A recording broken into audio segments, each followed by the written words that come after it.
going home. There must be rivers there, if there is a there, to which we depart, or, as some say, return. Rivers strewn with moonlight and discarded shopping carts, mouths of springs choked with forget-me-nots, long slavering rills, threaded, rusted culvert grates, rivulets splitting thickets, and boulder-curled cataracts, pocked by sewers pissing virulent strains of time. I've imagined them, all of the earth's rivers moving as one. I think we'll need them, and forever. In the Grand, they found Leon Stockwood's body, but it wasn't till they looked upstream they found his head. In the Red Cedar, sewer as we boys called it, aroused by the blockbusters his well-coiffed Hollywood stepdad made. We pined all winter for the heated pool inside their house, a chlorinated waterfall spilling into the shallow end, always the sound of water.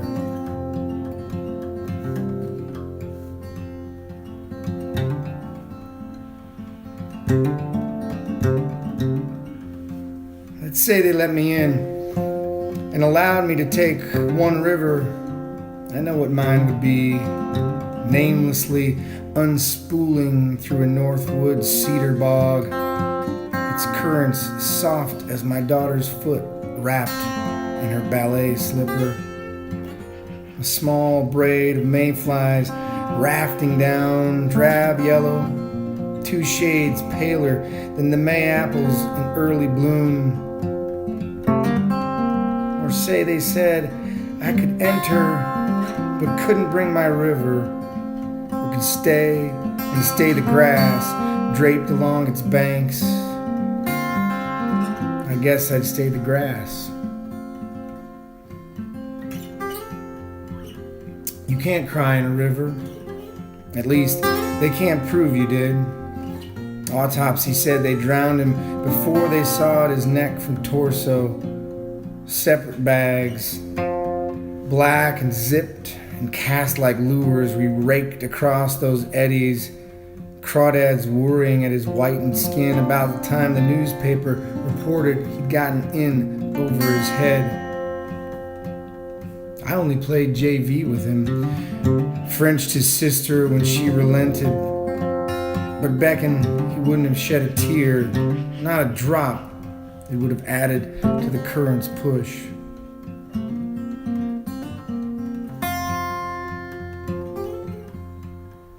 What or who in me insists that proverbially rowing across the river is somehow richer than a sprig of mint broken near my nose, more alluring than a sandy mouthful of cress, or my son descending the switchbacks with his headlamp on. That river.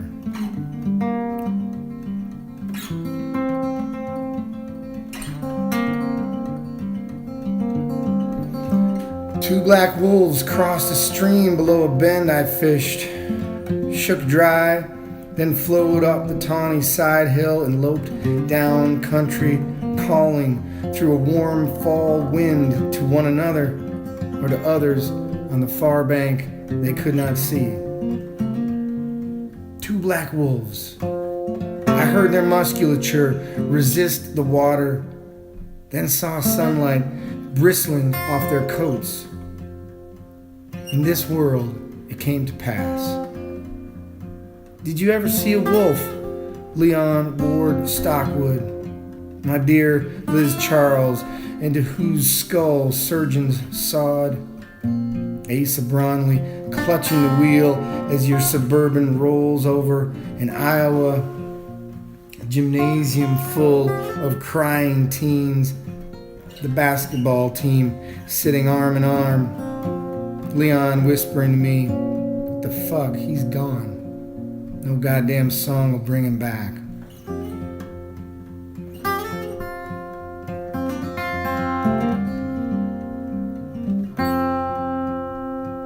That winter, I watched the red Cedars currents burbling under tiers of ice, constellations of frost, occasional fish glint, but I bent toward that which I could hear, ear pressed as if to a pulse.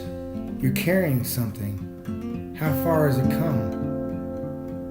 Muffled answers issued forth that only a drowner could distinguish. I step back from the shore. If colors are indeed the works and sufferings of light, I reckon waters must be sound.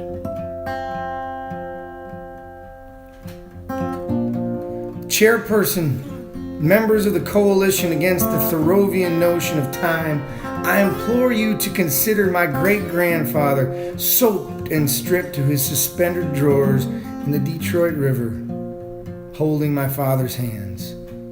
The boy swinging in the faint current like a kite lagging on its string, or an eyelash about to be tugged free, not yet wished upon. Detroit River full of duck shit and blood, gasping carp and holographic oil.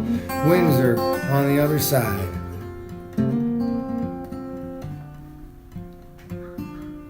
Covered in quilts, in a room without furniture save the straight back in which he sat, my father's father, as far down as one can climb into the drink, to whom I'd been brought to say goodbye, though I'd never said hello. That he'd abandoned his 3 children, I knew, but I hoped for some last gesture beyond a handshake.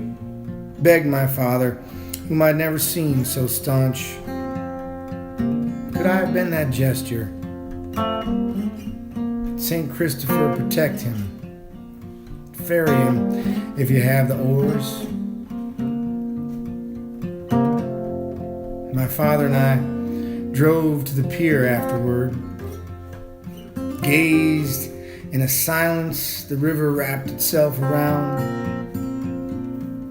Archie Shepp's Going Home, playing from the grainy cassette deck. His notes that flourish after Horace Parlin's fingers fall spent on the piano keys. A final exhalation in which the sax is purged of sound. A stream's last riffle finishing brightly at the mouth of the bay. That resting place of breath toward which the water ushers.